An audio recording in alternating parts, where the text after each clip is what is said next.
Hello friend, स्वागत है आप सभी का आपके अपने YouTube channel it's your classes में। तो आज हम देखेंगे यूपी डीएलएड के थर्ड सेमेस्टर का जो तृतीय प्रश्न पत्र है, तीसरा साइंस का, जो कि आपको पता है 25 मार्क का होता है, जिसमें बहुविकल्पीय पार्ट के जो क्वेश्चन आते हैं 5 नंबर के आते हैं, है ना। बाकी शेष में आपके अति लघुत्तरीय और लघुत्तरीय प्रश्न आते हैं। तो चलिए, और 1 घंटे का पेपर होता है, आपको पता ही होगा। तो आज हम इसके राजन सीरीज के बहुविकल्पीय प्रश्नों का पार्ट नंबर 2 कवर करेंगे, और फिर इस वाले पार्ट में भी हम एक क्वेश्चन को बहुत ही डिटेल तरीके से समझेंगे, और आप भी अपनी तैयारी जांचते हुए आगे बढ़ेंगे। तो पहले पार्ट में क्वेश्चन 1 से लेकर 60 क्वेश्चन तक कंप्लीट किया था। तो इस वाले पार्ट में जितने भी शेष बचे हैं उन सभी को करेंगे कवर। क्लास थोड़ा सा लंबी हो सकती है, लेकिन अगर आप पूरा बने रहेंगे तो आपका बहुत ही अच्छे से रिवीजन हो जाएगा। चलिए फिर बिना देरी के हुए क्वेश्चन को लेते हैं। पहला आज का मतलब क्वेश्चन नंबर 61 से, नेत्र लेंस होता है। तो ये पहले पार्ट में हमने बात की थी कि नेत्र लेंस कैसा होता है। तो नेत्र लेंस अगर बात करें तो मानव का नेत्र लेंस कैसा होता है, द्वि उत्तल लेंस होता है, मतलब दोहरा उत्तल लेंस होता है।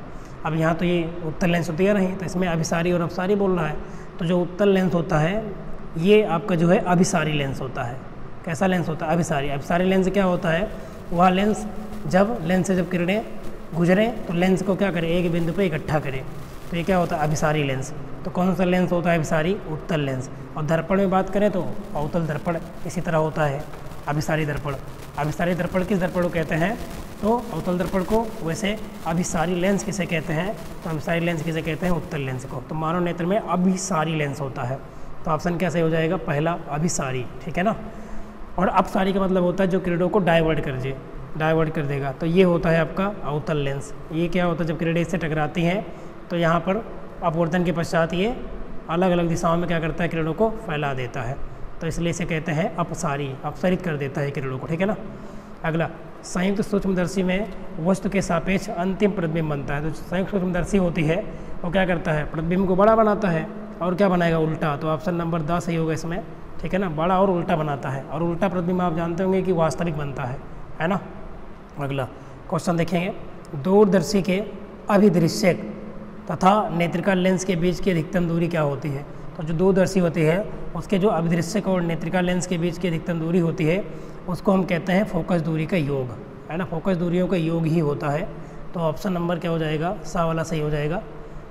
अगला क्वेश्चन ये रहा, इंपॉर्टेंट क्वेश्चन, न्यूमेरिकल टाइप का है। न्यूमेरिकल है ही, टाइप क्या है? एक लेंस की फोकस दूरी कितना है? 20 सेंटीमीटर। इसकी क्षमता क्या होती है?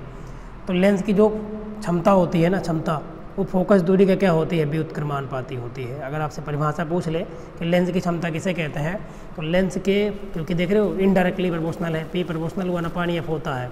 तो जो यहाँ पे क्षमता होती है वो फोकस दूरी का व्युत्क्रमानुपाती होती है। तो क्षमता बताना है यहाँ पे पी का मान, और फोकस दूरी कितना दिया है? 20 दिया है। तो क्या करेंगे हम, और ये जो होता है मीटर में आता है, जो ये सूत्र लगता है ये मीटर में आता है। ठीक है ना। फोकस दूरी जब मीटर में हो तब क्षमता का सूत्र क्या होता है? P बराबर 1/f मीटर में। तो यहाँ पे रख सकते हो P बराबर 1/f का मान कितना है? 20 सेंटीमीटर। अब यहाँ तो फोकस दूरी सेंटीमीटर में दिया है, तो सेंटीमीटर को मीटर में बदलने के लिए क्या करते हैं? 100 से गुणा करते हैं। तो 100 से गुणा कर देंगे तो 20 पंचे 100, तो 5 डायोप्टर आएगा। कितना आएगा? 5। और डायोप्टर क्या है? क्षमता का मात्रक, लेंस की क्षमता का मात्रक डायोप्टर होता है। तो 5 डायोप्टर सही होगा इसमें। ऑप्शन नंबर 10 सही हो जाएगा। सूत्र याद रखे रहना। और परिभाषा भी, लेंस की क्षमता किसे कहते हैं? तो लेंस की क्षमता जो होती है वो लेंस के फोकस दूरी की व्युत्क्रमानुपाती होती है। और सूत्र को क्या होता है? 1/f। जब फोकस दूरी मीटर में हो तो इससे मीटर में निकलेगा। तो अगर सेंटीमीटर में बदलना है तो 100 से गुणा कर दो। तो यहाँ पे सेंटीमीटर में था तो हमने 100 से गुणा कर दिया। तो 20 पंचे 100, 5। अब लेंस की क्षमता है, इसका मात्रक डायोप्टर, तो 5D लिखा है। D मतलब डायोप्टर है। अगला ऐसे ही क्वेश्चन देखें। अगला, एक लेंस की क्षमता, आपकी बार क्षमता दिया है तो फोकस दूरी पूछ रहा है, तो सूत्र तो यही लगेगा। तो फोकस दूरी पूछेगा तो 1/p हो जाएगा ना, उल्टे तो हो जाएगा इसका। तो बताओ 1/p का मान कितना दिया है? यहाँ पे 2 डायोप्टर दिया है तो 2। तो ये तो मीटर में है, यहाँ से किस में फोकस दूरी आती है? मीटर में। जबकि आंसर में सब सेंटीमीटर में है, तो इसमें 100 से क्या कर दो? गुणा कर दो।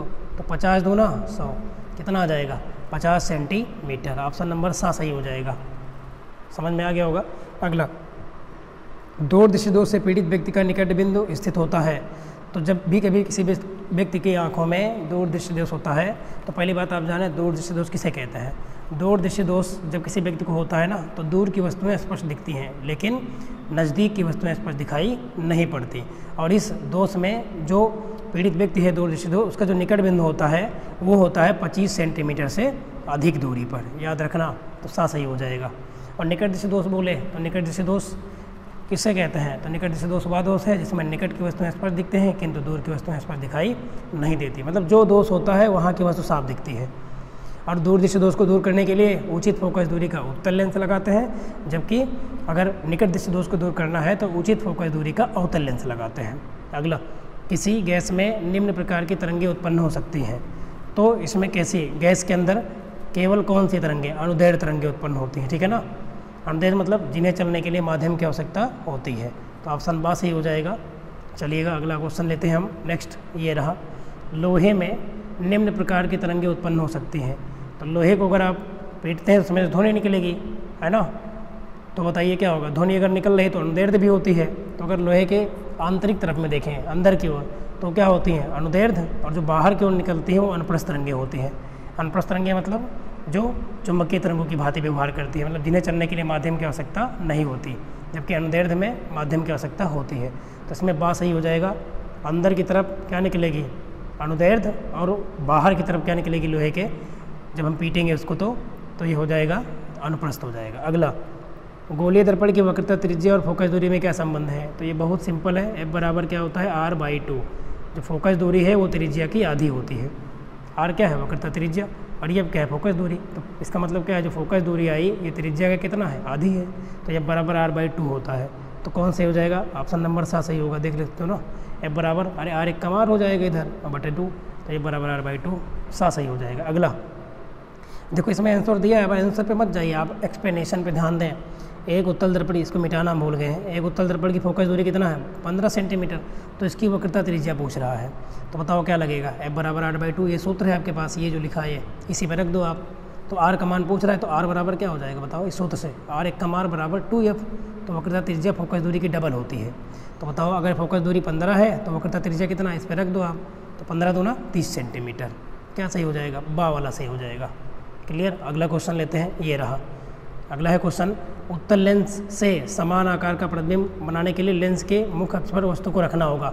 मतलब ये किरण आरेख का है, ऐसे पहले पार्ट में दर्पण का था एक उत्तल दर्पण का, तो वक्रता केंद्र पर रखे थे। इसमें क्या होगा कि फोकस दूरी का जो होता है उसके दुगुनी पर रखेंगे, क्योंकि देखो लेंस में दोनों तरफ फोकस होते हैं, ऐसे इधर होता है, ये इसको बोलते हैं F1, इधर क्या हो गया, इसको बोलते हैं F2, और डबल दूरी पर होता है यहाँ पे 2F2, 2F1 इधर हो जाएगा, और इधर क्या हो जाएगा, इधर भी 2F2, क्योंकि लेंस क्या है पारदर्शी होता है, दोनों तरफ फोकस हो सकता है, ठीक है ना। तो जब हम इस वाली स्थिति पर रखें बीच वाली पर, क्योंकि इसके इधर अनंत होता है, तो वस्तु का जो प्रतिबिंब होता है मतलब फोकस दूरी के डबल दूरी पर अगर हम क्या रख दें वस्तु को, तो प्रतिबिंब कैसा बनेगा, समान आकार का बनेगा, बराबर बनेगा। तो कौन सही हो जाएगा इसमें, ऑप्शन नंबर 7 सही हो जाएगा। अगला, एक व्यक्ति दर्पण में अपना सीधा और बड़ा प्रतिबिंब देखता है, मतलब व्यक्ति का प्रतिबिंब बन रहा है दर्पण के अंदर, सीधा भी है और बड़ा है, तो वह दर्पण क्या होगा, तो वह दर्पण होगा आपका अवतल दर्पण। कौन दर्पण होगा, अवतल। क्यों, क्योंकि उत्तल दर्पण जो होता है ना, उत्तल दर्पण आप देखे होंगे साइड मिरर जिसे कहते हैं, पीछे का दृश्य देखने के लिए, वो हमेशा जो प्रतिबिंब बनाता है वो क्या बनाता है, आभासी और सीधा और वस्तु से छोटा बनाता है, हमेशा हर स्थिति के लिए 2 ही स्थिति बनती है उत्तल दर्पण में। तो अवतल दर्पण में क्या होता है, दोनों प्रकार की स्थिति बनती है, ठीक है ना, छोटा भी बड़ा भी, सीधा उल्टा, ये दोनों बनाता है। तो ये दर्पण है जो दोनों प्रकार के प्रतिबिंब बना सकता है, जबकि उत्तल दर्पण केवल और केवल आभासी प्रतिबिंब बनाता है, और वो भी छोटा भी बनाता है और सीधा होता है। अगला, पीले रंग की तरंग दैर्घ्य कितनी है, तो पीले रंग की तरंग दैर्घ्य 6000 एंगस्ट्रॉम होती है। याद रखना, जो प्रकाश की तरंग दैर्घ्य होती है जिसे आप अपनी आंखों से देख सकते हैं, उसकी जो रखी गई है तरंग दैर्घ्य का मान वो 3900 एंगस्ट्रॉम से लेकर 7800 एंगस्ट्रॉम के बीच में होता है। इसके बीच के प्रकाश की तरंगों को आप क्या कर सकते हैं, वेवलेंथ को देख सकते हैं। तो ये 6000 होती है, अलग अलग रंगों की अलग अलग फ्रिक्वेंसी है, मतलब वेवलेंथ है तरंग दैर्घ्य, और तरंग दैर्घ्य का मात्रक पूछे तो क्या होता है, मीटर। अगला क्वेश्चन क्या दिया गया है यहाँ पे, चलिए थोड़ा जूम करते हैं ना दिख रहा हो तो, ये रहा क्वेश्चन क्या दिया गया है कि निम्न में सही संबंध है। तो मतलब यहाँ पे लाल और हरे रंग को मिलाओ तो क्या बनता है, काला बनता है, तो गलत है। लाल और नीले को मिलाओ तो क्या बनेगा, श्वेत, ये भी गलत है ना। हरा और नीला से क्या बनेगा, श्वेत नहीं बनेगा, श्वेत मतलब वाइट एकदम, और नीला और लाल मिलाएं तो श्वेत बनेगा, नहीं बनेगा। तो कौन ऑप्शन सही हो जाएगा, जब RBG आप जानते होंगे जिन्हें हम प्राइमरी कलर बोलते हैं, प्राथमिक रंग RBG, रेड ब्लू और ग्रीन, ये प्राइमरी रंग भी होते हैं, तो इससे मिलकर क्या बनता है, श्वेत प्रकाश बन जाता है। तो ये सही हो जाएगा द वाला। अगला, यदि लाल गुलाब को पीले प्रकाश में देखा जाए तो उसका रंग कैसा होगा। लाल गुलाब है और उसको पीले प्रकाश में देखना है तो कैसा दिखेगा, काला दिखेगा, ठीक है ना, कैसा दिखेगा, काला दिखेगा। अगला, श्वेत प्रकाश के निम्नलिखित रंगों में से किस रंग की तरंगदैर्घ्य न्यूनतम होती है। तो जो तरंगदैर्घ्य न्यूनतम होती है सबसे कम वो किसी होती है, बैगनी की। आप एक पढ़े रहे होंगे मतलब क्लास 10 में क्या था, बिब गेओर, क्या पढ़े रहे होंगे, बिब गेओर, ये पढ़े थे आप। तो इसमें जो लाल रंग है ना, लाल रंग, इसकी तरंगदैर्घ्य ज़्यादा होती है, लाल रंग की तरंगदैर्घ्य ज़्यादा होती है, लेकिन जो इसका जो प्रकीर्णन होता है ये सबसे कम होता है। अगर पूछे तो ये दोनों अपोजिट होते हैं, ठीक है ना। तो बैगनी रंग का प्रकीर्णन सबसे अधिक होता है। प्रकीर्णन मतलब जो रंग सबसे ज़्यादा फैल जाता है वो बैगनी रंग है, ठीक है ना। तो तरंगदैर्घ्य इसी की न्यूनतम होगी, क्योंकि ये दोनों एक दूसरे के व्युत्क्रमानुपाती होते हैं। तरंगदैर्घ्य और प्रकीर्णन एक दूसरे के क्या होते हैं, व्युत्क्रमानुपाती हैं। तो जिसकी तरंगदैर्घ्य ज़्यादा होगी उसका प्रकीर्णन कम होगा। तो बिब गेओर से याद रखना। और लाल रंग की तरंगदैर्घ्य बहुत ज़्यादा होती है, इसलिए खतरे के सिग्नल को लाल रंग का ही बनाया जाता है ताकि दूर से ही हमको दिख जाए। और जो आसमान का रंग नीला होता है, क्यों होता है, तो क्योंकि प्रकाश के साथ आता है, वाइट, श्वेत, और जब वो क्या करता है, गुजरता हुआ आता है, तो क्योंकि आपने पढ़ा कि बैंगनी रंग का जो प्रकीर्णन है वो ज़्यादा है तो वो ज़्यादा बिखर जाता है, इसीलिए हमें आसमान का रंग नीला ही दिखाई पड़ता है। तो बैंगनी रंग की तरंगदैर्घ्य सबसे न्यूनतम होती है, कम। आगे, मानव नेत्र में रेटिना के किस स्थान पर वस्तु का प्रतिबिंब बनने से यह वस्तु दिखाई नहीं देगी। तो कल वाले पार्ट में ही हमने बताया था, एक बिंदु या अंध बिंदु, जहाँ पे मानव नेत्र के ये वो पार्ट है जहाँ पर प्रकाश नहीं पहुँच पाता है। जब प्रकाश पहुँचेगा नहीं तो प्रतिबिंब बनेगा नहीं। और एक होता है, पूछता है कि जहाँ प्रतिबिंब बनता है बिल्कुल स्वच्छ बनता है, तो वो उसे कहते हैं पीत बिंदु, याद रखना। पीत बिंदु पर जो प्रतिबिंब बनता है बिल्कुल स्वच्छ होता है। और रेटिना पर किसी वस्तु का प्रतिबिंब बनता है। और ये पीत बिंदु और अंध बिंदु, ये रेटिना पर ही दो बिंदु पाए जाते हैं। पीले वाले बिंदु पे स्पष्ट प्रतिबिंब बनता है और अंध बिंदु पे प्रतिबिंब नहीं बनता। चलिए आगे बढ़ते हैं। अगला क्वेश्चन ये रहा, मानव नेत्र में क्वेश्चन क्या है, अस्पष्ट प्रतिबिंब बनने का कारण बताइए। तो मानव नेत्र में अस्पष्ट प्रतिबिंब क्यों बनता है, तो जो वक्रता त्रिज्या होती है वो आवश्यकता अनुसार कम और ज़्यादा हो जाती है। और कम और ज़्यादा करने का काम कौन करता है, अगर ये पूछे तो मानव नेत्र में क्या पाई जाती है, पक्षमापी पेशियाँ, वो इसको कम और ज़्यादा करने का काम करती है। तो सा सही हो जाएगा, ठीक है ना। अगला, पेचिश नामक बीमारी में निम्नलिखित में से कौन सा सूक्ष्मजीव उत्तरदायी है, मतलब किस जीवाणु के कारण, सूक्ष्मजीव के कारण ये बीमारी हो जाती है। तो ये होता है, आप पढ़े सुने ही होंगे, पढ़े भी होंगे, एंट अमीबा हिस्टोलिटिका। ये जो सूक्ष्मजीव है ये जो है पेचिश नामक बीमारी को जन्म देने का काम करता है। अगला क्वेश्चन देखें आप, किसी वस्तु को जल में पूर्णतः डुबोकर उस पर लगने वाले उत्प्लावन बल वस्तु का भार अतः क्या होगा। मतलब जब पूरी तरह से किसी वस्तु को डुबो देंगे तो उस पर जो लगने वाला उत्प्लावन बल है वो बराबर है किसके, वस्तु के भार के। तो बताइए क्या होगा, वस्तु क्या होगी, तैरेगी। मतलब ये आपका मान लो पार्ट है, अंदर ये जल है, ठीक है ना।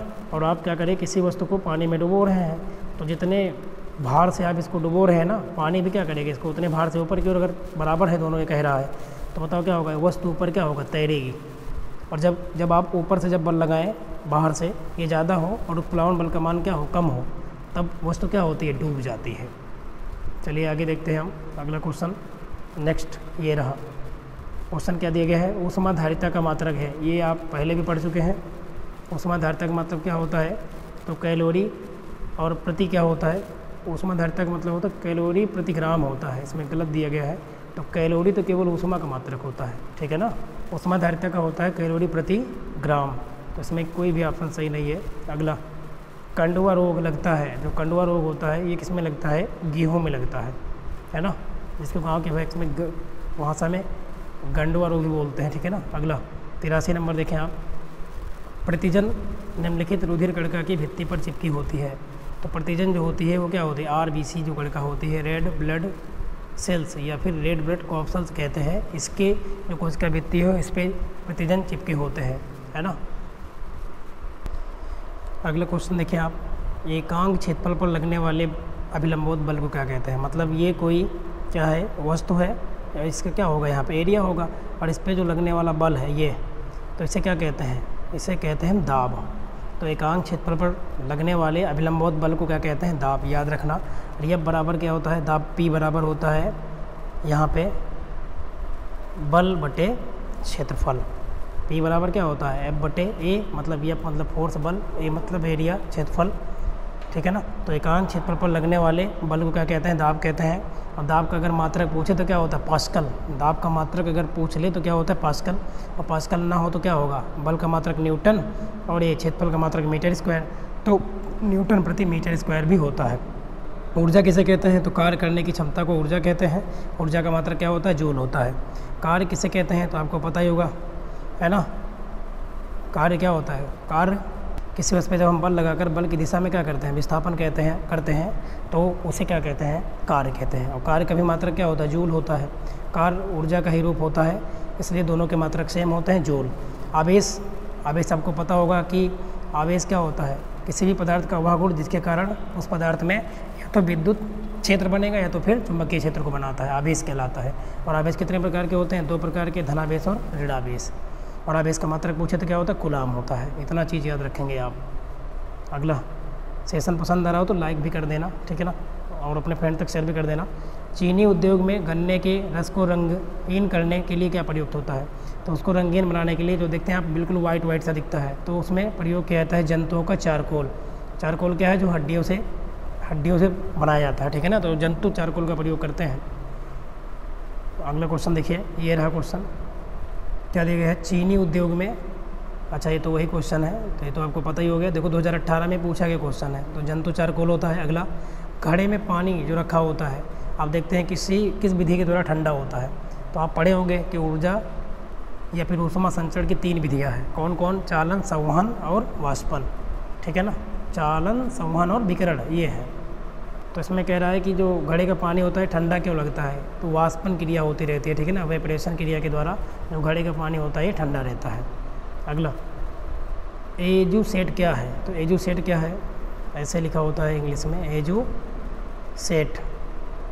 तो एजू सेट क्या है, अगर आप पढ़े होंगे तो आपको मिला होगा, या एक क्या है, शैक्षिक उपग्रह है।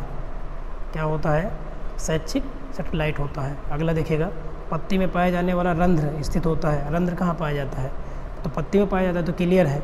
और ये क्या करता है, ये आपको पता ही होगा, वाष्पोत्सर्जन की क्रिया में, है ना, जल को जो है ये बाहर निकालने काम करता है। तो रंध्र जो है पत्तियों में पाया जाता है, और ये पत्ती के ऊपरी वाले पार्ट में होता है। फोटोसिंथेसिस की क्रिया कराने का काम करता है ये तो पता ही होगा आपको। अगला क्वेश्चन देखिए, क्वेश्चन क्या दिया गया है यहाँ पे, कि दाब अधिक होता है। चलिए इसको थोड़ा जूम कर लेते हैं ताकि आपको क्लियर दिखे। कह रहा है कि प्रेशर का मान कब ज़्यादा होता है, बैठने पर, खड़े होने पर, या 2 पैरों पर खड़े होने पर, या लेटने पर। तो बताइए दाब कब ज़्यादा लगेगा, बताइए।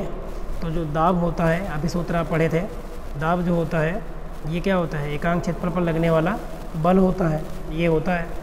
तो बताइए जिसका एरिया क्या होगा, एरिया जितना कम होगा उतने उस पर दाब ज़्यादा लगेगा। तो बैठने पर अगर आप बैठते हो तो आपका एरिया तो बढ़ जाएगा, तो इसमें दाब कम लगेगा। और जब एक पैर पे खड़े होंगे, इन ऑप्शन पे देखो तो सबसे बेटर यही है, एक पैर पर अगर आप खड़े हो जाएंगे तो आपका जो एक पैर है उसका एरिया क्या है, कम हो जाएगा, जिससे जो प्रेशर होगा क्या होगा, ज़्यादा लगेगा। तो ऑप्शन बा सही हो जाएगा, ठीक है ना। P बराबर ये होता है, सूत्र पढ़ें आप, ये बराबर ही होता है, लेकिन जब ये आपको कांस्टेंट कर दिया जाए तो प्रोपोर्शनल हो, इनडायरेक्टली प्रोपोर्शनल लेके होता है। अगला क्वेश्चन देखेंगे, क्या बोल रहा है क्वेश्चन, निम्नलिखित में से किसमें कार्बन नहीं पाया जाता, तो रोटी, चीनी, कोयला या नमक। तो नमक में आप पढ़े हैं, नमक का सूत्र क्या होता है, NaCl, है ना। तो नमक का सूत्र क्या होता है, सोडियम क्लोराइड। तो इसमें NaCl होता है, तो इसमें कार्बन की उपस्थिति नहीं होती है। बाकी सब में, चीनी में पढ़े हैं आप, चीनी का सूत्र क्या होता है, चीनी को हम क्या कहते हैं, चीनी को हम सुक्रोज कहते हैं।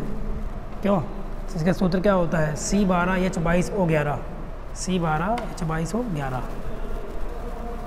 अगला क्वेश्चन देखें, ध्वनि का वेग सबसे अधिक होता है किसमें, तो ध्वनि का वेग किसमें अधिक होगा, तो जितने ज़्यादा कोई चीज़ ठोस होगी उतने ज़्यादा, है ना, उसमें से ध्वनि उत्पन्न होगी। तो ठोस, यही ऑप्शन सही हो जाएगा, पहला ही।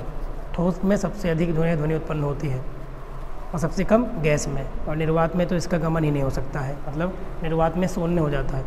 पृथ्वी प्रत्येक वस्तु को अपनी ओर खींचती है, यह बताया किसने बताया था, ये तो सबको पता होगा, न्यूटन जी के बारे में, सर आइजैक न्यूटन ने बताया, है ना, कि पृथ्वी में क्या होता है, ग्रेविटी फोर्स होता है, गुरुत्वाकर्षण बल, जिसके कारण वह हर एक वस्तु को अपनी ओर ही आकर्षित करती है। अगला क्वेश्चन देखेंगे आप, अगला क्वेश्चन में क्या कह रहा है, कुम्हार के चाक की गति क्या होती है।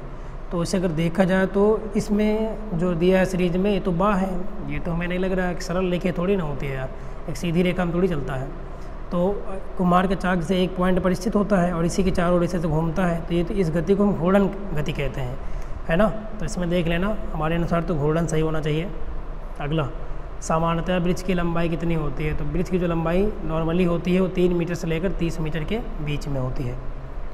प्रथम प्रकार के उत्तोलक का उदाहरण बताइए। इसको आप पढ़े होंगे, है ना। इस उत्तोलक के प्रकार जरूर पढ़ लेना, इम्पोर्टेंट है। तो प्रथम प्रकार में क्या होता है? हैंडपम्प है इसका एग्जाम्पल। अवशेषी अंग क्या होते हैं? अति आवश्यक, आवश्यक या फिर अनावश्यक। तो अवशेषी अंग मतलब अनावश्यक अंग, है ना। अनावश्यक अंग मतलब जिनका हमारे शरीर में होने ना होने से कोई फर्क नहीं पड़ता, जैसे कि अपेंडिक्स पाया जाता है हमारे अंदर अवशेषी अंग में। चलिए आगे देखते हैं हम अगला, जो कि सेलुलोज को पचाने का काम करता है। और सेलुलोज क्या होता है? ये पादप की कोशिका भित्ति में पाया जाता है सेलुलोज। पादप की जो कोशिका भित्ति है सेलुलोज की बनी। अगला, ध्वनि तरंगे क्या होती है? तो जो ध्वनि तरंगे होती हैं ये 2 प्रकार की होती हैं, अनुप्रस्थ और अनुदैर्ध्य। अनुप्रस्थ भी होती है और क्या होती है? अनुदैर्ध्य। दोनों प्रकार की जो है ध्वनि तरंगे होती हैं। अगला, अनुदैर्ध्य तरंगों में माध्यम के कण उत्पन्न करते हैं। तो अनुदैर्ध्य तरंगों में क्या करते हैं? जो माध्यम कण होते हैं वो तरंग की गति जिस दिशा में होती है उसके क्या होते हैं? पैरेलल होते हैं। और अब तरंग की गति इस दिशा में है तो इसके समांतर होते हैं। अगला, अनुप्रस्थ तरंगों के माध्यम के कण उत्पन्न करते हैं। तो क्या उत्पन्न करते हैं? जो माध्यम के कण हैं वो तो क्या होता है? माध्यम कण से लंबवत चलते हैं, ऐसे ऐसे ऐसे। तो क्या हो जाएगा? तरंग की गति की दिशा के क्या होते हैं? लंबवत होते हैं। अनुप्रस्थ में बोल रहा है। और अनुदैर्ध्य में समांतर होते हैं, याद रखना। अनुदैर्ध्य में समांतर और अनुप्रस्थ में लंबवत। अगला क्वेश्चन लेते हैं। अगला ये रहा क्वेश्चन को जूम आउट करते हैं थोड़ा सा ताकि क्लियर दिखे। ये रहा क्वेश्चन, क्या दिया है? 100 नंबर। पानी में पत्थर डालने पर पानी की सतह पर उत्पन्न जो तरंगे होती हैं कैसे होती हैं? तो ये तरंगे जो होती हैं अनुप्रस्थ होती हैं। इनमें माध्यम के कण क्या होते हैं? तरंग के संचरण की दिशा के लंबवत कार्य करते हैं, लंबवत चलते हैं। अगला, घड़ी में मिनट वाली सुई का आवर्तकाल, इंपॉर्टेंट क्वेश्चन, 1 घंटे होता है। घड़ी में मिनट वाली सुई का जो आवर्तकाल होता है क्या होता है? 1 घंटे। अगला, एक कण का आवर्तकाल दिया है 0.02 सेकेंड, इसकी आवृत्ति क्या होगी? तो मैंने आपको पहले वाले पार्ट में बताया था कि जो n आवृत्ति है ये आवर्तकाल की क्या होता है? व्युत्क्रमानुपाती ये होता है। तो अगर आवर्तकाल दिया है कितना? 0.02, तो हम रख देंगे 0.02 रखेंगे, दशमलव हटाएंगे, ऊपर कितने 0? 2 0 बढ़ेगा तो 50 दूना 100, कितना आएगा? 50। अब आवृत्ति का मात्रक क्या होता है? हर्ट्ज। तो 50 हर्ट्ज हो जाएगा, या 50 प्रति सेकंड भी बोलेंगे। हर्ट्ज का अगर हर्ट्ज लिखा होता है HZ तब तो सही था, क्योंकि हर्ट्ज को ही हम क्या बोलते हैं? प्रति सेकंड बोलते हैं। तो 50 प्रति सेकंड हो जाएगा। अगला क्वेश्चन देखें आप, ये दिया गया है किसी तरंग के आवर्तकाल और आवृत्ति में संबंध होता है। तो मैंने अभी बताया n बराबर क्या होता है? 1/t, या फिर t बराबर 1/n, दोनों सत्य होगा। तो बताओ क्या सही होगा इसमें? इसमें NT², ये तो पहले गलत है। ये n बराबर अगर निकालेंगे t आएगा, ये भी गलत है। n बराबर यहाँ से देखो तो यहाँ से n बराबर 1/t बन रहा है, तो यही सही हो जाएगा। अगला क्वेश्चन देखेंगे जल्दी से, क्या दिया गया है क्वेश्चन, है ना। अगर आपको स्पीड स्लो लग रही होगी तो आप थोड़ा सा स्पीड बढ़ा लेना, रिवीजन करेंगे। अनुप्रस्थ तरंगों में 2 सुरंगों के बीच की दूरी क्या कहलाती है? तो उसे तरंग दैर्ध्य। 2 सुरंग या 2 गर्तों के बीच की दूरी क्या कहलाती है? तरंग दैर्ध्य। जैसे कि ये होती है और यहाँ से एक वेवलेंथ निकलती है, मतलब यहाँ से, तो ये जो बन रहा है ऊपर वाला क्या होता है? सुरंग, और नीचे वाला क्या होता है? गर्त होता है। तो जब एक और ये 2 सुरंगों के बीच की दूरी को हम क्या कहते हैं? तरंग दैर्ध्य कहते हैं। और तरंग दैर्ध्य का मात्रक पूछे तो क्या होता है? मीटर होता है। अगला, डॉक्टरी थर्मामीटर में ताप मापने का विभाजन स्केल क्या होता है? कहाँ से कहाँ तक होता है? तो इसमें 95 डिग्री फ़ारेनहाइट से लेकर 110 डिग्री फ़ारेनहाइट होता है। और इसे फ़ारेनहाइट में डिग्री तो लगा नहीं होता, लेकिन अब इसमें है तो दिया है, मान लेते हैं। और आपको अगर पूछे कि शरीर का टेम्परेचर कितना होता है सामान्यतया नॉर्मल, तो क्या होता है? 98.6, है ना, फ़ारेनहाइट होता है। और सेल्सियस में 37 डिग्री सेंटीग्रेड होता है। हरित लोक पाया जाता है। हरित लोक किसमें होता है? तो आप पढ़े होंगे कि ये वनस्पति कोशिका में होता है, जिसमें फोटोसिंथेसिस की क्रिया हो, है ना। जैसे कि पौधे अपना भोजन स्वयं बनाते हैं, तो वनस्पति कोशिका में होता है हरित लोक। हरित लोक के कारण ही पत्तियों का रंग क्या होता है? हरा होता है। अगला, टेलीफोन का आविष्कार किसने किया था? तो ग्राहम बेल ने किया था। एकदम ईजी है, इसमें समय नहीं लगाते, थोड़ा और फास्ट करते हैं क्वेश्चन। कार्बन का क्रिस्टलीय रूप, ये क्वेश्चन हम पहले भी पढ़ चुके हैं। देखो ये प्रीवियस ईयर में आया था, फिर देखो यहाँ 19 में भी आया है। तो कार्बन का क्रिस्टलीय मतलब ठोस रूप क्या है इसमें? तो सबसे ठोस रूप क्या होगा इसमें? काजल तो है ना, पाउडर के चूड़ के रूप में होता है। कोयला भी चूड़ बनेगा, ये भी चूड़। तो हीरा ठोस पूछ रहा है ना, तो हीरा हो जाएगा। अगला, द्रव के गैस में बदलने की क्रिया क्या कहलाती है? जब कोई पदार्थ द्रव अवस्था में है और वो फिर उसको टेम्परेचर देने पर अगर वो गैस अवस्था में जाता है तो क्रिया क्या कहलाती है? उस क्रिया को हम क्या कहते हैं? वाष्पीकरण। अरे भाई, द्रव से गैस में चला जाएगा तो इसे कहेंगे वाष्पीकरण। और जब ठोस से सीधा गैस में जाए तो उसे कहते हैं ऊर्ध्वपातन। और उत्पादन पदार्थ के नाम पूछ ले तो क्या क्या है, जैसे नेफ्थलीन है, नौसादर है ना, जिसको अमोनियम क्लोराइड कहते हैं, और कपूर है, वो सब उत्पादन पदार्थ है। अगला, चना और मटर की जड़ों की गांठों में क्या पाया जाता है, तो बताइए पौधों को क्या चाहिए होता है, नाइट्रोजन। तो नाइट्रोजन को पूरी करने के लिए क्या होता है, राइजोबियम नामक जो है जीवाणु पाया जाता है। ऐसे दलहनी पौधों, ये दलहनी है ना फसलें, तो इसमें पाया जाता है राइजोबियम, जो कि पौधों के नाइट्रोजन की पूर्ति करने का काम करता है। अगला, बर्फ़ का गलनांक कितना होता है, बर्फ़ 0 डिग्री सेंटीग्रेड पर क्या होती है, गलने लगती है ना। 0 डिग्री सेंटीग्रेड पर ही ठोस अवस्था में पाई जाती है। और जैसे थोड़ा सा इसे बढ़ाते हैं तो इसी अवस्था, मतलब 0 डिग्री सेंटीग्रेड पर ये दोनों अवस्था में पाई जाती है, ठोस और यहाँ पे जो है द्रव अवस्था, दोनों अवस्था में पाई जाती है। अगला, अब पानी का अगर पूछ ले क्वथनांक तो 100 डिग्री सेंटीग्रेड। ऊष्मा का संचरण कितनी विधियों से, तो ऊष्मा का संचरण 3 विधियों से, कौन कौन, चालन, संवहन और विकिरण। अगला, ऊष्मा के सुचालक क्या होते हैं, तो ऊष्मा के सुचालक जहाँ पर जिसमें ऊष्मा एक स्थान से दूसरे स्थान तक जा सके, तो बताओ क्या होगा, लोहा में भी हो सकता है, एल्युमिनियम में भी जाएगी, तांबे में भी, तो इस प्रकार ये सभी। अगला, ऊष्मा के कुचालक क्या है, जिसमें ऊष्मा है ना देने पर एक स्थान से दूसरे स्थान तक जाती ही नहीं है, तो क्या हो जाएगा बताओ, हवा, हवा में भी नहीं होगा, ऊन, ये क्या है, पेंसिलीन लिखा है, पेंसिलीन होना चाहिए, तो सभी के सभी सही हो जाएगा। प्रकाश का सबसे महत्वपूर्ण स्रोत क्या है, तो बताओ सबसे महत्वपूर्ण स्रोत प्रकृति की क्या है, सूर्य ही तो है, हमारे सूर्यदेव है। अगला क्वेश्चन आप देख सकते हैं, क्या दिया है, प्रकाश के प्राकृतिक स्रोत क्या है, तो बताओ ये सभी हो जाएंगे ना भाई, सूर्य भी है, तारे भी हैं, जुगनू भी है और सभी, तो ये सभी के सभी प्रकाश के प्राकृतिक स्रोत हैं, नेचुरली है। दीप्त वस्तु नहीं है, देखो दीप्त वस्तु वो होती हैं जो स्वतः ही प्रकाश को उत्पन्न करती है, तो दर्पण बिल्कुल नहीं है।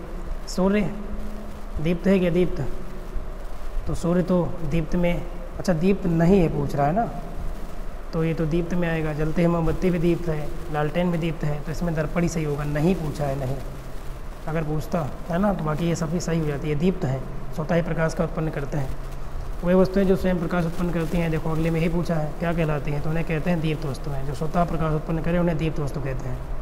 अगला, और जो दूसरे के सहारे से करें उन्हें अदीप्त वस्तु कहते हैं। जल्दी से लिखेंगे फास्टली।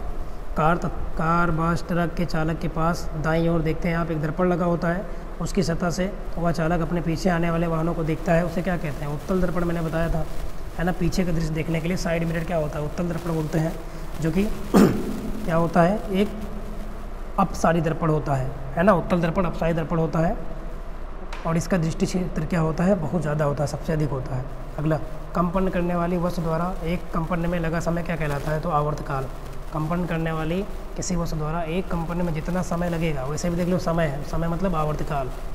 दाढ़ी बनाने वाले जिस दर्पण का प्रयोग करते हैं वह दर्पण उत्तल दर्पण होता है, क्योंकि यह दर्पण क्या करता है, बड़ा प्रतिबिंब बना देता है, ठीक है ना, और उत्तल दर्पण हमेशा छोटा बनाता है, आभासी बनाता है। अगला जल्दी से देखते हैं, ये क्वेश्चन है, दाढ़ी बनाने में जिस दर्पण का प्रयोग करते हैं, ये तो हो गया उत्तल दर्पण, देखो 2 बार हो गया। किस दर्पण में प्रतिबिंब सदैव आभासी, सीधा और वस्तु छोटा, उत्तल दर्पण। मैंने बताया उत्तल दर्पण में सदैव और सदैव प्रतिबिंब आभासी, सीधा और वस्तु छोटा बनता है, जबकि जो उत्तल दर्पण है वो दोनों प्रकार के प्रतिबिंब बना सकता है, आभासी, सीधा है ना, वस्तु से बड़ा, और वास्तविक और उल्टा ही बनाता है, दोनों प्रकार का। अगला, किस दर्पण में प्रतिबिंब सदैव वास्तविक, उल्टा और वस्तु से बड़ा बनता है, वास्तविक बनता है, उल्टा और वस्तु से बड़ा बनता है। तो यहाँ पे क्योंकि बड़े की बात कर रहा है तो उत्तल दर्पण होगा, क्योंकि उत्तल दर्पण छोटा बनाता है प्रतिबिंब, आभासी और सीधा बनाता है। अगला, वह दर्पण जिसके बाहरी सतह पर कलई की जाती है और अंदर की तरह चमकीला होता है, मतलब बाहर क्या होगा, बाहर रंगा होगा और अंदर वाला जो है ये चमकीला, तो इसे कहते हैं अवतल दर्पण। क्या बोलते हैं, अवतल दर्पण। अगला, और जिसमें उल्टा होगा, मतलब अंदर रंगा होगा, बाहर वाला होगा, तो इसे कहे चमकीला, तो इसे परावर्तक बोलते हैं, चमकीले वाले पृष्ठ को, इसे उत्तल दर्पण कहते हैं। वह दर्पण जिसके बाहरी पृष्ठ पर कलई होती है, नहीं होती बल्कि चमकदार होती है बाहरी पृष्ठ, ये क्या होगा, ये उत्तल दर्पण होगा। अगला, वह दर्पण जिसके अंदर की सतह पर परावर्तन की घटना होती है, अंदर की सतह पर परावर्तन घटना किस दर्पण में होगी, जिधर चिकना होगा तो इसी वाले तो होगा, इसी में तो होगा, तो अवतल दर्पण। कौन होगा, अवतल दर्पण। अगला क्वेश्चन देखते हैं जल्दी से, है ना, नहीं तो बहुत बड़ी क्लास हो जाएगी। फास्ट अब हम बता रहे हैं, आवृत्ति का मात्रक क्या होता है, तो आवृत्ति का मतलब मैंने बताया था हर्ट्ज होता है, हर्ट्ज नहीं दिया होगा तो प्रति सेकंड सही हो जाएगा। डेसिबल क्या होता है, ये ध्वनि की तीव्रता को मापने की इकाई है। मीटर लंबाई का मात्रक है, एम्पियर धारा का मात्रक है। अगला, किसी वस्तु द्वारा प्रति सेकंड किए गए कंपनों की संख्या क्या कहलाती है, तो कंपन जितना भी कोई वस्तु करेगा वो क्या कहलाता है, उसका आवृत्ति कहलाती है, फ्रीक्वेंसी, और इसका मात्रक हर्ट्ज। कंपन करती हुई वस्तु का अधिकतम विस्थापन क्या कहलाता है, तो अधिकतम विस्थापन आयाम कहलाता है, एम्पलीट्यूड कहलाता है। ठीक है ना। मतलब कंपन करने वाली वस्तु कितना दूर तक एक दिशा में जाती है वो उसका क्या कहलाता है, आयाम, एम्पलीट्यूड कहलाता है। और पानी का क्वथनांक कितना होता है, तो 100 डिग्री सेंटीग्रेड, ये पहले भी बढ़ चुके हैं। पानी का बॉइलिंग पॉइंट 100 डिग्री सेंटीग्रेड। अब कुछ इंपॉर्टेंट क्वेश्चन अलग से और लिए हैं हम, क्योंकि इसी में इसको कंप्लीट करना नहीं बहुत ज़्यादा हो जाएगा। विज्ञान और प्रौद्योगिकी का संबंध, साइंस और टेक्नोलॉजी का क्या होता है बताइए, एक घनिष्ठ संबंध होता है, बहुत ही घनिष्ठ संबंध है विज्ञान और प्रौद्योगिकी का, साइंस एंड टेक्नोलॉजी का। आधुनिक ईंधन है, आधुनिक ईंधन मतलब कि आजकल लकड़ी ये पहले भी थी, ये नहीं हो सकता, मिट्टी के तेल भी नहीं होगा, एलपीजी और पेट्रोल ये सभी आधुनिक ईंधन में आएंगे, तो मतलब सही होगा। मनोरंजन के साधन क्या है, वीडियो गेम, कंप्यूटर, टेलीविज़न, तो भैया ये तो सभी है ना मनोरंजन के।